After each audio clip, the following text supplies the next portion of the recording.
By definition, it is the benign invasion of endometrium into myometrium, producing a diffusely enlarged uterus, which microscopically exhibits non-neoplastic endometrial glands and stroma surrounded by hypertrophic hyperplastic myometrium. Here you can see there are two varieties, focal and diffuse. This is focal, the tiny one, and this is a slightly bigger focal adenomyosis, and this is diffuse adenomyosis. And nobody will forget the woman who is suffering from adenomyosis, the intense dysmenorrhea and abnormal uterine bleeding, which is seen in almost 40 to 50% of patients.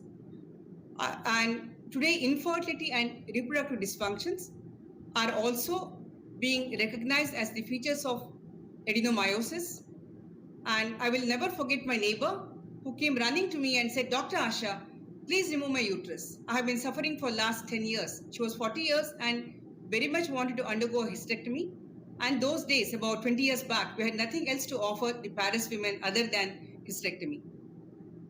But today we see a tremendous change in trend.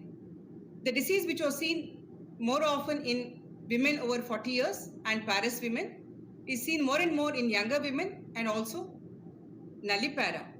It is seen in almost 22% of infertile women less than 40 years undergoing ART. 21% of women with endometriosis concomitantly had adenomyosis, and 28% of subfertile population also had adenomyosis alone. And almost 50% of young women with infertility and dysmenorrhea and or menorrhagia could be having adenomyosis. There is a recent meta-analysis of IVF outcomes which showed that adenomyosis is associated with lower rates of successful implantation and an increased risk of pregnancy loss, translating into an overall significant reduction in the live birth rate. So this is exactly why we are worried about adenomyosis. It not only impairs fertility, there is also increased risk of pregnancy loss and reduction in live birth rate. So whenever there is a recurrent implantation failure or recurrent pregnancy loss, one should definitely think of adenomyosis and look for adenomyosis by ultrasound, which is very, very important. It is a disease of the junctional zone. You can see here the beautiful endometrium, the myometrium, and this area, the subendometrial myometrium, is called the junctional zone, which is barely 4 to 5 millimeter in normal premenopausal women. Whereas with adenomyosis, there is destruction of the junctional zone and there is also thickening of the junctional zone. By MRI, you can see here, MRI was considered the gold standard for diagnosis of adenomyosis. There is diffuse or local widening of the junction. This is endometrium, this is myometrium, and this dark area in between is the junctional zone. So the junctional zone is more than 12 millimeter. I said normal is 4 to 5 millimeter. If it's more than 10 millimeter, you suspect, and if it is more than 12 millimeter, you definitely diagnose adenomyosis. A myometrial mass with indistinct margins of low intensity, small hypointense myometrial spots, and uterine enlargement. But we do not need to do the expensive MRI for everyone. Today we have beautiful machines of ultrasound. With 2D, you can diagnose this with almost 80 to 85% accuracy. Once again, you will see the globular asymmetric enlargement of the uterus. Here you can see the posterior myometrium is 3/4 in size and the anterior myometrium is barely 1/4 in size. So globular asymmetric enlargement of the uterus. Irregular cystic spaces in the myometrium, striations. So it's a heterogeneous myometrium, and there is poor definition of endomyometrial junctional zone and enlargement of the uterus. So all these are the features of adenomyosis by 2D.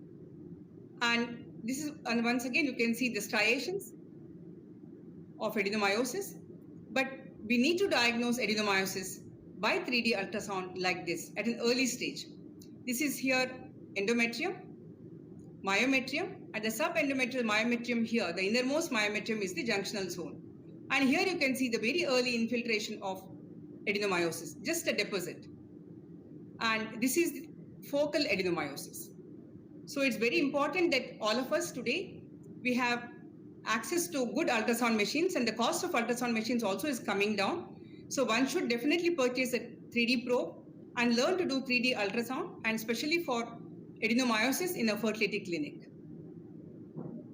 And these are the big adenomyoma. You can see the huge adenomyosis, once again with posterior striations, cystic degeneration, etc. And at this stage, sometimes you cannot do anything for them. If you diagnose in early stage, perhaps you can suppress with medication and improve their fertility. If you see in late stages, it is either a marathon surgery or it could be surrogacy. This is posterior wall showing cystic adenomyoma. So, how does it happen? What is the pathogenesis of adenomyosis? There seems to be, the popular theory is that of local hyperestrogenism. Just like endometriosis, there is estrogen dominance and progesterone resistance. So there is local hyperestrogenism. There seems to be increased estradiol levels in the myometrium, and it causes increased peristalsis, causing tissue injury and repair, and invagination of the endometrium into the myometrium, causing myohyplasia. So there is problem in the endometrium and also problem in the myometrium. And there are changes at the molecular level in this endometrium. If you can see here, the implantation factors that favor implantation, the factors that favor implantation are reduced in this endometrium. There is reduction in FOXO1A levels, HOXA, 10 mRNA and 11, integrins are reduced, interleukin 10 is reduced, leukemia inhibiting factors could be reduced, and there is also increase in the factors which are adverse to implantation, like increase in beta-catenin, CD68, interleukin 6, macrophage activity is increased, and NK cell activity also is increased. So all this can lead to poor implantation. And this is another paper by Venusini et al., where he says that because of this tissue injury and repair, there is invagination of endometrium into myometrium, producing inflammation. There are changes in the sex steroid receptors, proliferation, fibrosis, and neuroangiogenesis. And this causes the intense pain of AUB, and also the changes in the utopic endometrium as well as the ectopic myometrial mass, both producing pain, AUB, and infertility. So what is the mechanism through which adenomyosis can cause infertility? We already discussed that there is altered endometrial function and receptivity at molecular level. There is gene dysregulation of endometrial proteins, and there is also altered uterine peristaltic activity. And all these lead to impaired implantation, altered decidualization, and leading to subfertility. There is also abnormal concentration of intrauterine free radicals. And the basic change is there is overexpression of P450 aromatase enzyme, and this is the one which is responsible for the increase in local estradiol production. And this leads to hyperperistalsis in the junctional zone. During normal ovulation, the uterine contractions in this junctional zone are directed from fimbria to fundus and from cervix to fundus, favoring gamete transport. But because of destruction due to adenomyosis, there is hyperperistalsis, and this interferes with gamete transport and fertilization. And generally after ovulation, these contractions will quieten down in a normal myometrium, and here they may not, causing impaired implantation. So junctional zone is the one which is the most active area of myometrium. When that is destroyed, there is hyperperistaltic activity and altered peristalsis, leading to infertility and impaired implantation and impaired decidualization. This is a beautiful paper by Pierce et al. He observed that in patients with junctional zone less than 10 millimeter, there's a normal women without adenomyosis. The pregnancy rate was 45% per transfer, while the rates dropped down to 16 and 5% as the junctional zone thickness increased to 10 to 12 millimeter or more than 12 millimeter. So evaluation of junctional zone thickness is the best negative predictive factor for implantation. Thicker the junctional zone, lesser is the implantation. And along with junctional zone, there are changes in morphology and fibrosis in the myometrium also. There could be slight localized expansion of the junctional zone to massive myometrial hyperplasia and fibrosis, which could be expected to change the plasticity and tonus of the uterus, and there could be a total destruction of the endometrial cavity. This is a beautiful paper by Brosens et al. Infertility sterility. Here you can see the non-pregnant uterus with the posterior wall adenomyosis, This is the junctional zone in the endometrium, and the endometrial glands are traversing into the junctional zone, myometrium. And the same, which is transformed into pregnancy, this becomes the area of placental bed. This is the placenta and this is the placental bed. And once again, the spiral arterioles and the endometrial glands are traversing into the placental bed in the junctional zone. And in cases of normal women, there is good vasodilatation of the spiral arterioles, good placental flow, and very good fetal outcome. Whereas in women with adenomyosis, there is deposition of trophoblastic cells around the spiral arterioles. There is atherosclerosis leading to poor placental flow, which can lead to fetal loss, fetal growth restriction, PAH, placental abruption, preterm labor, PPROM. So most of these problems that we see in adenomyosis could be because of the problems of inflammation that is caused by adenomyosis. So this is another paper by Hashimoto et al. So adenomyosis causes these chronic inflammation-like changes. So there is impaired implantation and placentation, impaired uteroplacental perfusion, and all the other problems that I have described already. So adenomyosis causes not only reduced fertility, but also increased fetal loss. 32% fetal loss or miscarriages in adenomyotic women compared to 14% in women without adenomyosis. And there are 7 beautiful papers discussing this from 2006 to 2019. Zhuang et al., Machimoro, Hashimoto. Most of the papers are from Japan, you can see. Tamura et al., Shin et al., Yamaguchi, Razavi et al. All have discussed that the reproductive dysfunction like miscarriage and preeclampsia, all the problems that we discussed already are seen in adenomyosis, and one has to be very careful in diagnosing it early. So there is impaired gamete transport and infertility, and miscarriage, preterm labor, IUGR, all the negative factors that we are seeing in adenomyosis. So how do we manage these young women when they come to your doorstep seeking a baby? So the options available are conservative surgery, medical management, and ART. So far, we do not have very definite guidelines regarding management. We can also try a combination of these 3 or 2 factors as per the need of a patient, depending on the age, desire for fertility, whether it is diffuse or focal adenomyosis, and other associated factors.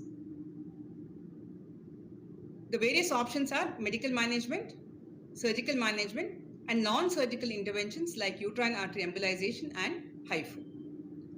We have, in medical management, we have the NSAID and oral contraceptive pills, which can be given to women in between pregnancies, but we cannot give it as a part of fertility treatment. Danazol we have used a lot in the yesteryears. Today, our friends, the medication that are available are GnRH analog, Dynogest, aromatase inhibitors, intrauterine system with progestogens, and ART. And we use surgery as the last modality of treatment. So how does GnRH analog help adenomyosis? Pre-IVF GnRH analog for 3 to 6 cycles optimizes the ART outcomes because it can cause reduced expression of aromatase cytochrome P450 in the ectopic endometrium of women with adenomyosis and endometriosis, and there is also decreased expression of nitric oxide synthetase. So it decreases the inflammation and improves the implantation factors. So it improves the pregnancy rate, but one should always be worried about the bone loss that can be caused by the GnRH analog if used for a long time. So many of these patients will require progesterone add-back therapy. And there are beautiful papers again by Neo et al. That a long course of downregulation significantly improved the clinical pregnancy rate, ongoing pregnancy rate, and implantation rate in patients with adenomyosis. And this is also supported by Tulandi et al. And what is the main problem with adenomyosis? Apart from the inflammatory factors and molecular changes in the endometrium, it is also the large volume of the uterus. Now, uterus is much enlarged. Uterine cavity also is very long. So after 2 to 6 months of GnRH analog, the uterine volume significantly reduced from 180 ml to 86 ml. And whenever you use GnRH analog post-operatively, also there is very good pregnancy rate. So you can achieve a suppression of inflammation, improving implantation factors, and decrease in uterine volume. All this happens with the help of GnRH agonist. This is another paper by Holmes et al. Who showed that there is no significant difference in the pregnancy rates in IVF-ICSI outcome whenever you use pre-IVF GnRH suppression. So if you use a depot GnRH prior to IVF-ICSI and then do the embryo transfer, you have very good implantation rates. There is no difference between adenomyotic and non-adenomyotic women. Paper by Neo et al., where you can see that the pregnancy rate with GnRH analog pre-IVF suppression went from 24 to 51%. Implantation rate also jumped up from 16% to 32%. And once again, the pregnancy rate is fantastic. From 21% without GnRH analog suppression, it is 48% with GnRH analog suppression. And Park et al. Also supported that there is improved pregnancy rate with pre-IVF GnRH suppression. And one more paper by Harada et al. In 2016, which also says that there are very good beneficial effects on fertility with the help of GnRH analog therapy. And many times we see that there is euploid miscarriage, and this is increased in the setting of adenomyosis. So there are studies which have proven that with the help of GnRH analog downregulation, you can boost implantation, and also there may be improvement in post-implantation pregnancy health, which is very, very good news for IVF specialists. This is one of our own patients from Rao Hospital. She had recurrent implantation failures elsewhere. When she came to us, we diagnosed that she had adenomyosis. We gave her a GnRH depot 11.25. At the end of 6 weeks, we called her and did a study. The mass was still persisting. At the end of 12 weeks, you can see that the mass is almost disappearing except for 2 small cystic areas, and the endometrium now is expanding. So after another month, that is 16 weeks after GnRH depot, we transferred the embryos, and you can see that she conceived twins and she did very well. This is another patient with posterior wall adenomyoma, and she seemed to be having also adhesions. She already had a surgery elsewhere and also a failed IVF. You can also see that she has small chocolate cysts in both ovaries. This lady also we gave GnRH suppression for 16 weeks, and later she conceived a singleton baby and delivered at term, and which was a happy ending. So what about Dynogest? Dynogest is the drug of the decade. I would say that it's a very, very important drug medication which can help adenomyotic women and endometriotic women in this decade. Also FDA approved. But while comparing it to, it is good for the dysmenorrhea, pelvic pain. But if you compare it with GnRH analogs or triptorelin, the GnRH analogs are superior in controlling menorrhagia and also for reduction of uterine volume. Dynogest is good for pain reduction, but it's not so good for reduction of uterine volume. Maybe you need to have long studies where you use it for 2-3 years, but our women cannot definitely wait for 2 or 3 years. Unlike the young adolescent endometrioma, where you can suppress the endometrioma in these young women not desiring pregnancy with Dynogest. But these women who are adenomyotic and wanting a pregnancy, the help is best with the help of GnRH analog. This study from Japan, it shows that you can see here GnRH analog, low dose estrogen progesterone and Dynogest. With the GnRH analog suppression, there was very good volume reduction from 307 ml to 177 ml. Whereas in the next 2 category, Dynogest and estrogen progesterone, there was no change in uterine volume at all, which was quite disappointing.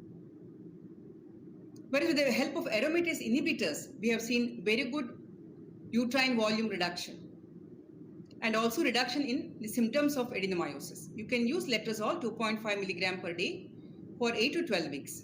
You can also use anastrozole 1 milligram. There have been studies with the use of anastrozole with GnRH analog, and the uterine volume reduction was 60% after 8 weeks of treatment.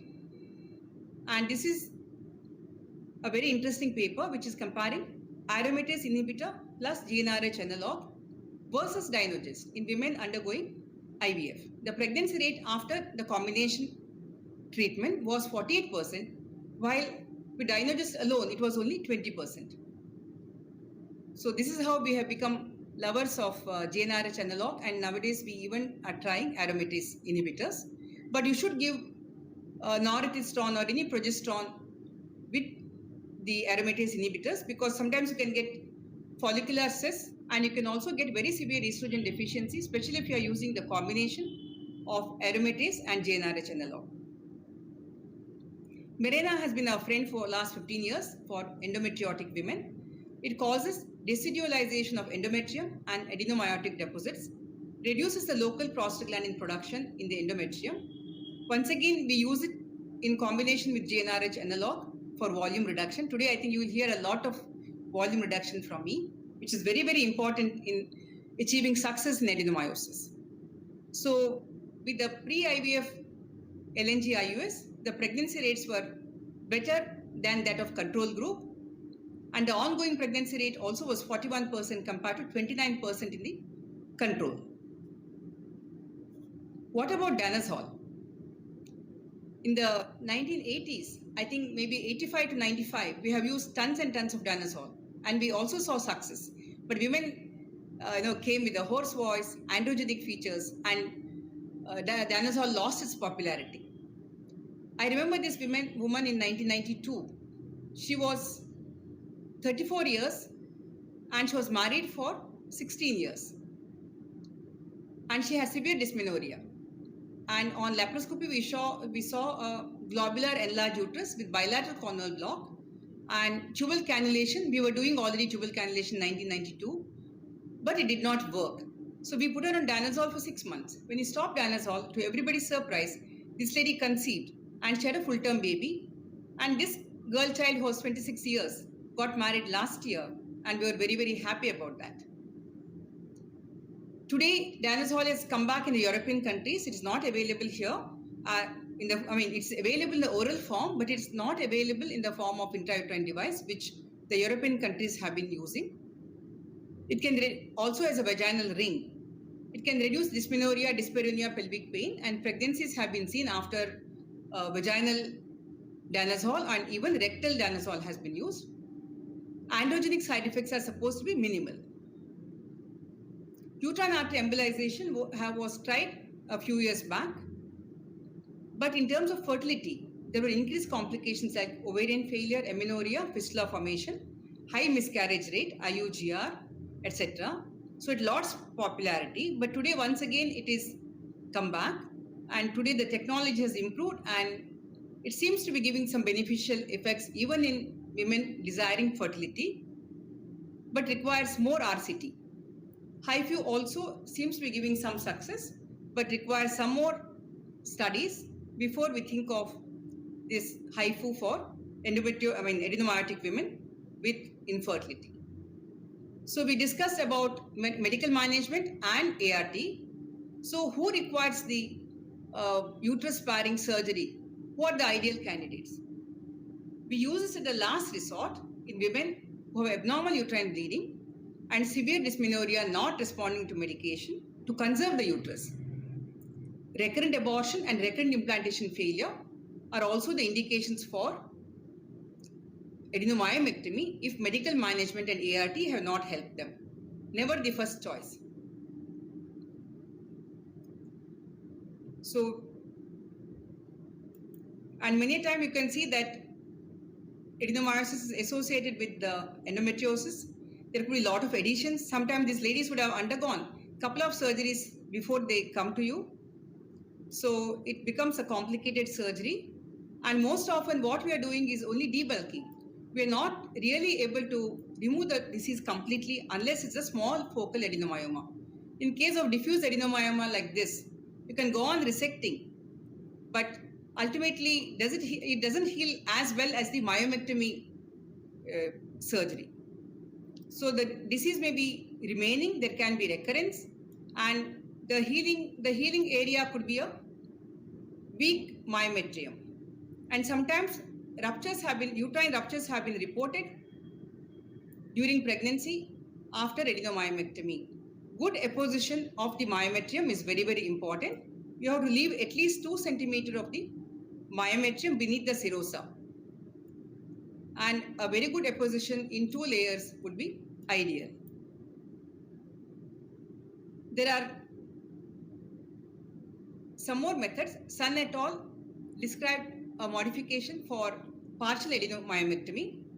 They can do it either laparoscopically or by laparotomy. Initially, he used bipolar to cut the myometrium and later unipolar. But what they did was, they did a very good apposition of the myometrium. They first put one U-shaped suture and closed the base of the myometrium, and then they put the second layer of sutures. So chances of rupture were much less in this series. And we also have today the triple FAP method. You can see here, advocated by Osada et al. He is advising more of laparotomy for diffuse adenomyoma rather than laparoscopic surgery. So you open the uterus into 2 leaves and excise all the adenomyomatous tissue, leaving about 2 centimeters of the myometrium beneath the serosa. The cavity also is open. You can see putting the finger like this, and later after the adenomyomectomy, you oppose the endometrium, and then you are closing the myometrium into like a triple flap. So according to Osada, he had 55% pregnancy rates and no rupture at all, which is very, very impressive. Most of the series have been from Japan. There is a report of more than 2,100 procedures in 13 cities of Japan, with 22% pregnancy rate and 80% resulted in live births. But there were 3 to 6% cases of uterine ruptures. And there are some more papers by Grimbizis et al. Where they discuss about the results after partial excision of adenomyosis and also complete excision of adenomyosis. Some authors have claimed very good pregnancy rates, 43% pregnancy rates, and almost 60% term deliveries, 60 to 80% in the series by Grimbizis et al. And the success rate is better in focal adenomyosis versus diffuse adenomyosis. According to Osada et al., for focal adenomyosis, laparoscopic surgery is possible, whereas for diffuse surgery, which requires extensive resection and complicated suturing, feeling the uterine musculature with the fingers is much better. You can decide how much you have to excise. So he prefers laparotomy for diffuse removal of diffuse adenomyoma. So what is the best way of managing adenomyosis today? If women with adenomyosis come to you with infertility, if the woman is young and male factor is normal, you treat them like anybody else. Do the routine infertility workup, including measurement of ovarian function, semen analysis, and the other factors. And you can give them some time to get pregnant if the lady is young, and you can even do IUI if the tubes are patent. If the adenomyosis is significant, then you can give a GnRH suppression and wait for 3 to 4 months after the suppression. You can even wait for a little longer. For pregnancy, you can do IUI. And if it's no pregnancy, you can do one more suppression with GnRH depot for 3 to 6 cycles. But you need to use a progesterone add-back. Sometimes if they have a lot of flushes, you can even use a small dose of Proguanova, estrogen add-back. So you can suppress for 4 to 6 months. Sometimes you have suppressed even longer. There are reports in the literature where they had suppressed even for almost 2 years with the help of add-back therapy with GnRH analog. So surgery is not taken into consideration before ART. So suppress with GnRH analog, then do the ART. If one IVF fails, you can definitely do one more IVF, because every IVF, one trial, you may get a success rate of 35 to 40%. So definitely try a couple of IVF before you go in for surgery, unless they have very severe menorrhagia or dysmenorrhea, or there is a male factor where you have to go in for for some reason, if you are urged for surgery, you should go in for surgery. Otherwise, I would say that my management would be GnRH suppression. Today, we're also trying a combination of GnRH aromatase, GnRH with the Mirena, and we may wait for 6 to 8 months also, because I feel every effort to save these women from surgery is worth it. So if nothing is happening, or if there are very strict indications, then you can go in for surgery. And after surgery, it is wiser to go in for ART, because the chances of pregnancy are much better with ART rather than you allow them to wait for 3 to 6 months, because later there can be a recurrence of the disease. So if you do a surgery, you can suppress them. You have to wait definitely for 5 to 6 months after surgery.